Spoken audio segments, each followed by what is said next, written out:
adolescência, era o primeiro amor.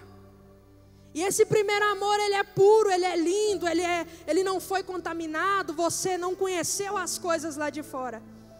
Então era um amor puro, eu sentia muita vontade pela obra de Deus. Naquela época eu ainda cantava muito, hoje eu já não canto mais tanto.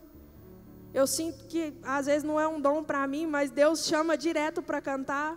E eu obedeço à voz de Deus. Naquela época eu louvava. E como eu já contei algumas vezes, um namoro me tirou da presença de Deus. Porque eu não perguntei se era da vontade de Deus. Eu simplesmente fui. E eu disse a seguinte frase: mãe, se você deixar, eu vou ser a pessoa mais feliz do mundo. Durante 4 anos eu fui escrava desse relacionamento. Esse relacionamento me tirou da igreja.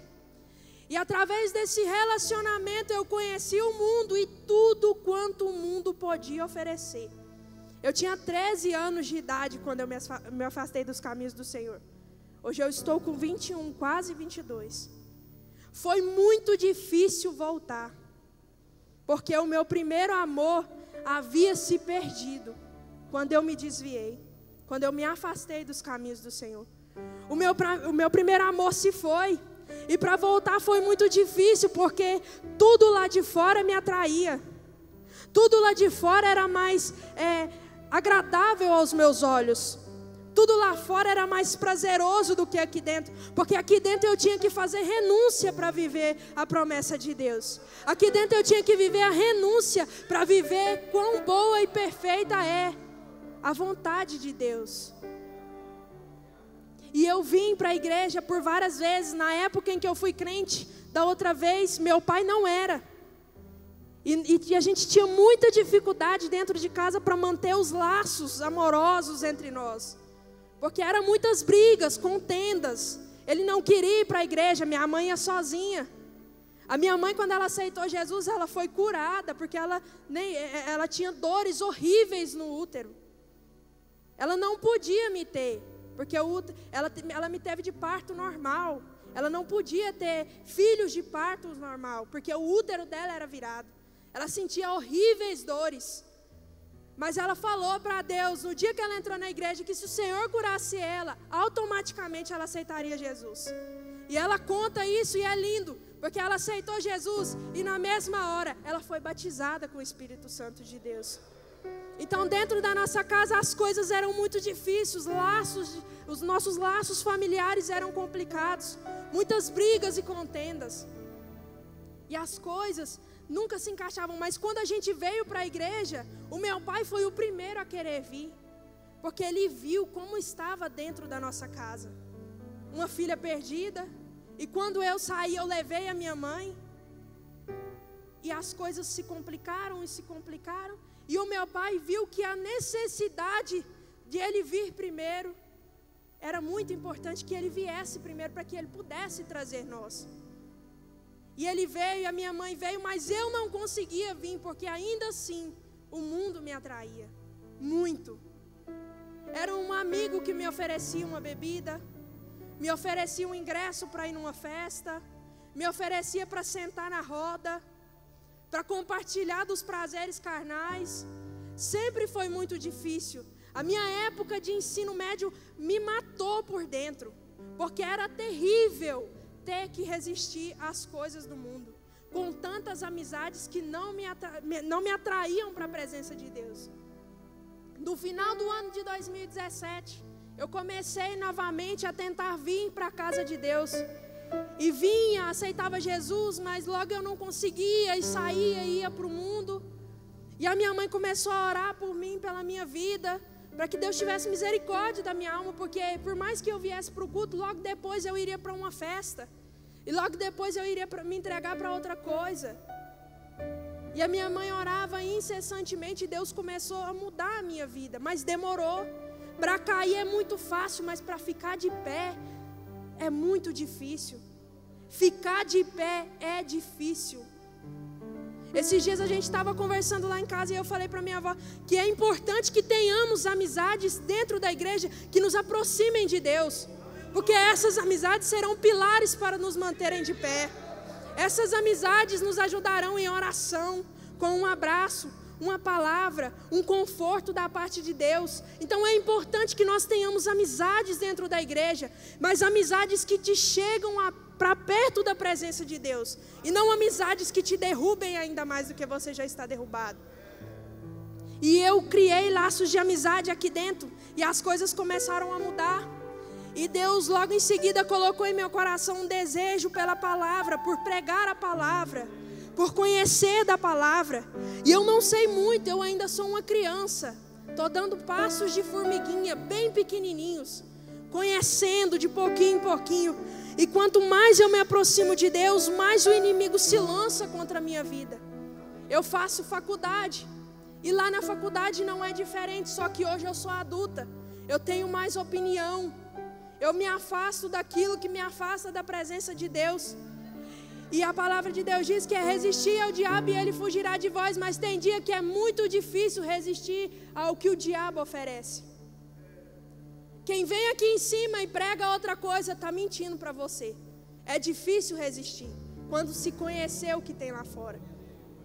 Mas quando se entende que o amor de Deus, água nenhuma pode apagar, inundação nenhuma pode afogar ele, a gente começa a viver firmado nessas palavras.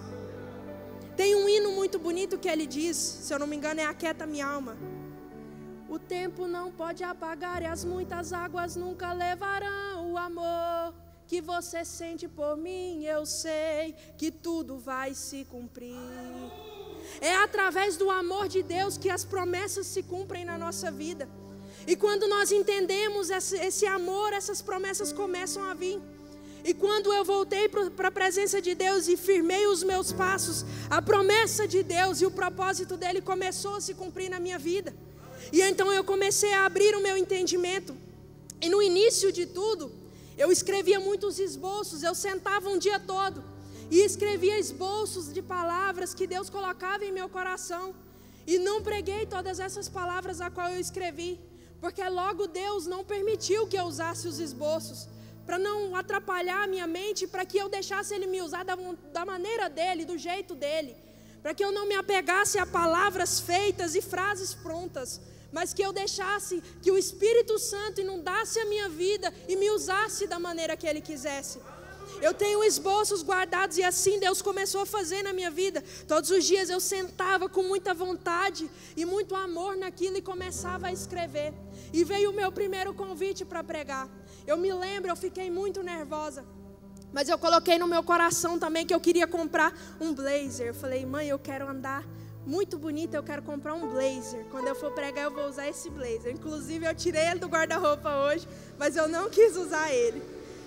E a gente comprou esse blazer e toda vez que eu ia pregar, eu usava esse blazer. E um dia pregando eu tirei esse blazer e coloquei ele assim em cima do púlpito. E uma irmã disse que viu que Deus ia me levar a lugares e que quando eu joguei o blazer, ela via multidões. E é uma promessa. E como eu estou firmada no amor de Deus, eu acredito que essa promessa vai se cumprir. Só que a palavra de Deus que um ano é como 1000 dias e 1000 dias é como um ano.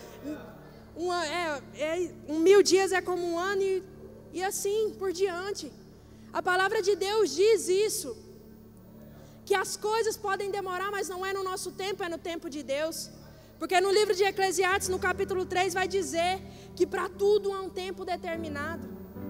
E se eu fosse me apegar de coração fechado àquela promessa, às vezes o meu amor teria se esfriado novamente. Às vezes eu não teria permanecido. Sabe por quê? Porque quando Deus promete, a gente quer de imediato. Quando Deus promete, a gente quer que as coisas aconteçam rápido. Quando Deus promete, você acha que você vai ir em outras cidades, vai pregar em todas as igrejas, que Deus vai alavancar assim de uma vez. Só que não, Deus precisa moldar o seu entendimento. Deus precisa moldar o seu coração. Porque até mesmo dentro da igreja existem aqueles que vivem na soberba.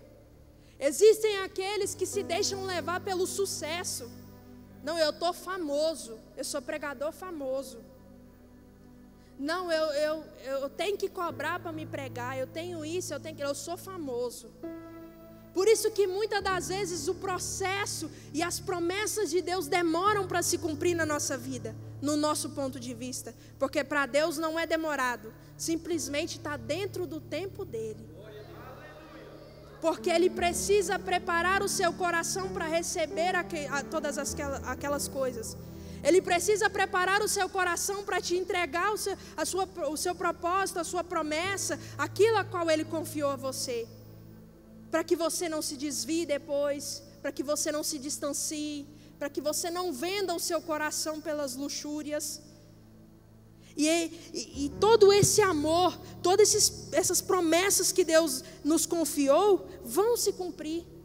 Vão se cumprir. Porque Deus não deixa um filho seu desamparado. E se Ele prometeu, Ele vai cumprir. A palavra de Deus na primeira carta de João, no capítulo 4, no verso 19, vai dizer que Deus nos amou primeiro. Nós amamos Ele, mas primeiro Ele nos amou. A gente tem mania de dizer que não adora pelo que Ele faz e nem pelo que Ele é. Mas a gente adora porque Ele fez uma coisa primeiro. Porque Ele nos amou primeiro. Ele teve que te amar primeiro. O sentimento teve que partir dele para tocar o seu coração e você amar Ele de volta. Eu olho para a minha vida e eu penso, como é que Deus não desistiu de mim? Quantas vezes eu fraquejei? Quantas vezes eu pensei em desistir? Quantas vezes eu me senti fraca? Quantas vezes eu pensei assim, agora eu vou parar. Porque parar é mais fácil do que prosseguir. Quantas vezes eu olhei para mim e pensei. E num dia pensando isso, eu passando pela porta lá do primeiro templo, uma irmã pegou no meu braço e disse bem assim: Deus manda te dizer que Ele não desiste de você, mas você também não pode desistir dEle. E eu guardei essa palavra no meu coração, para que todas as vezes que eu pensasse em desistir, eu lembrasse que Deus não desistia de mim, que Ele não ia abrir mão de mim.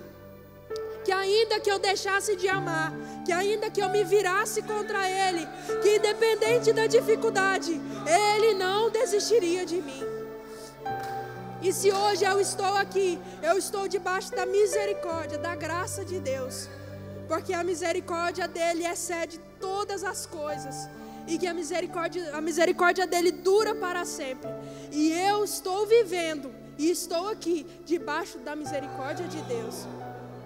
A graça dEle, o poder dEle tem se aperfeiçoado nas minhas fraquezas. E quantas vezes eu pensar em desistir, mais eu vou me apegar a isso. Que Ele não desiste de mim. Ele não desiste de você. Guarde essa palavra no seu coração. Ainda que tudo esteja difícil, que as lutas venham sobre a sua casa, que a enfermidade recaia sobre você, Ele não desiste de você. Ele não abre mão de você. Se Ele te salvou, se Ele te trouxe aqui, se Ele está dizendo que Ele te ama, Ele não desiste de você. Porque Ele tem um processo, Ele tem um propósito, Ele tem uma promessa. E Ele vai cumprir porque Ele não desiste de você. Mas Ele quer ver você se entregar. Ele quer ver você buscar. Ele quer ver às vezes você chorar na presença. Para você receber, você tem que entregar. E é entregando que você vai receber. É vindo, mesmo quando você não tiver forças. E ficar em casa seja mais fácil do que estar aqui. Mas venha. Na nossa família nós estamos com uma moça enferma. E nós visitamos ela. Minha mãe visitou ela recentemente. E o caso dela é grave. E às vezes Deus tem um projeto de salvação. Eu acredito nisso na vida dela. Que Deus pode salvar a vida dela. Mas o caso dela é muito grave. Só que eu acredito que com todas as visitas que os crentes têm feito para ela, o amor de Deus vai alcançar ela. E a vida dela vai ser transformada. Independente da dificuldade em que ela esteja passando, das dores, porque hoje ela está com os olhos tortos, ela está praticamente paralisada, ela consegue se virar mas ela não consegue obter ajuda para virar, porque ela perde a força do corpo inteiro. Mas eu creio, porque a minha Bíblia diz que em tudo Deus tem uma promessa. E Deus tem uma promessa para a vida dela. Eu posso não entender, a mãe dela pode não entender, porque ela está sofrendo muito. Mas toda a graça de Deus e poder vai se aperfeiçoar na fraqueza dela. E ela vai vencer a adversidade que ela está passando nesse momento. Então é importante, quero abrir esse parêntese, é importante que você leve o amor de Deus às outras pessoas. Eu não estou aqui para enfeitar, e não estou aqui para, como diz as pessoas, romantizar a palavra. Porque as pessoas são críticas nessa questão de eu estou romantizando a palavra. Mas a palavra de Deus é amor. Ela pode ser justiça, mas a palavra de Deus hoje para os nossos corações é amor. E é amor incomparável. E eu quero que você leve essa palavra, vença a adversidade que você está passando na sua vida, com esse amor incomparável. Eu quero dar simplesmente alguns exemplos de um amor que foi incomparável, pela graça e pelo amor de Deus. José, no Egito. José foi vendido pelos seus irmãos, foi levado ao Egito, foi vendido como escravo. Ele conquistou algumas coisas no início, trabalhando na casa de Potifar. Mas logo o inimigo se levantou contra ele porque ele tinha amor por Deus. Ele tinha amor pela palavra de Deus. Ele acreditava no Deus que o pai dele pregou para ele. Então ele se firmou nessas palavras. E o inimigo se levantou usando a mulher de Potifar para tentar seduzi-lo. E mais uma vez ele foi lançado na prisão e humilhado, e ali ele voltou a ser escravo. E demorou um tempo, e Deus ia usar de tal compaixão por ele para torná-lo governador do Egito. Mas ele teve que ficar firmado no amor de Deus. Eu acredito, conjecturando aqui, enquanto José era açoitado, enquanto José apanhava, era humilhado, cuspido, às vezes pensava, as pessoas perguntavam para ele, cadê aquele Deus do seu pai? E ele permanecia firme, pensando, Deus ainda vai me honrar, Deus ainda vai mudar a minha história, Deus vai mudar a minha vida. Eu acredito que José ficava firme nessas palavras, e o amor de José não se corrompeu às coisas do Egito, e Deus honrou a José. Outro homem que teve muito amor em sua vida e foi amado por Deus, Jó, perdeu tudo. Ele é o exemplo de que você pode perder tudo, mas você não pode perder o amor de Deus para a sua vida. Você pode perder tudo, mas você não pode perder a presença. Você não pode perder aquilo que preenche a tua alma, que é a presença e o amor de Deus. Jó é um dos exemplos. E Jesus é aquele exemplo que, quando pregado na cruz, ele ainda salvou o pecador. Ele é o maior exemplo de amor. Quando todos estavam apedrejando e falando, desce daí, salva-te a ti mesmo, ele olhava e rogava ao Pai no céu, Pai, perdoa, eles não sabem o que dizem. Quando todo mundo humilhava, quando todo mundo escorraçava Jesus, Jesus só conseguia se mover de íntima compaixão e amor e pedir, Pai, perdoa, porque aquele que perdoa ama. Então ele pedia para Deus perdoar aqueles que estavam tanto apedrejando ele. E um dos pecadores falava para ele, se o Senhor é o Jesus, por que não desce da cruz? E o outro falava, ele não merece estar aqui, ele não merece essa condenação, mas eu e você merece. Aí o maior exemplo de amor, mais uma vez, ele olha para o pecador e fala assim, hoje mesmo, o pecador fala para ele, lembra de mim quando entrares no teu reino. E ele fala, hoje mesmo estarás comigo no paraíso. No último momento, Jesus salvou o pecador, porque ele se moveu de íntima compaixão e amor por ele. E para a gente finalizar essa mensagem, porque eu estou encerrando o meu tempo, eu quero lembrar do livro de João, capítulo 3, verso 16. Porque Deus amou o mundo de tal maneira que deu o seu Filho unigênito, para todo aquele que nele crê não pereça, mas tem a vida eterna. Deus amou o mundo de tal maneira. Ele não deu o seu filho primogênito. Ele deu o seu filho unigênito, único. Era o único. Imagina você tendo que dar o seu filho, quem sabe o primogênito, o único que você tem, para morrer por pessoas que às vezes, no nosso ver, não mereciam. Porque até o último instante em que Jesus estava pregado na cruz, as pessoas estavam apedrejando ele, estavam mandando ele descer da cruz, porque já que ele era filho de Deus, ele deveria descer da cruz. Só que Jesus, quando ele foi tentado no deserto também, ele não se rendeu aos principados e potestades. Ele não se rendeu às ofertas do inimigo. Ele venceu todas as coisas. E não seria diferente pregado na cruz. Ele permaneceria quieto e calado. Ele permaneceria provando que o amor dele excede todas as coisas. Porque Jesus nos ama, Deus nos ama, o Espírito Santo nos ama e o Espírito Santo de Deus habita em nós. E esse Espírito Santo, Jesus fala que ia ao Pai, mas que ia rogar ao Pai para que nos enviasse o Consolador. Tem amor maior que isso? Alguém que vai embora, que às vezes você não vai ver mais, mas que fala que vai rogar ao Pai para enviar um Consolador. Porque ele sabe que eu não vou poder abraçar, eu não vou poder tocar, mas o Espírito Santo vai entrar lá no coração e vai tocar no meu lugar. Eu não vou poder ministrar mais para eles, eu não vou poder mais ensinar para eles, mas o Espírito Santo de Deus vai habitar o coração deles e vai preencher qualquer vazio. E eu quero que você se coloque de pé nessa noite para a gente fazer uma oração. E quero que você guarde essa palavra no seu coração. Deixe o Espírito Santo habitar o seu coração, de maneira a preencher todas as lacunas com o amor de Deus. Vamos orar.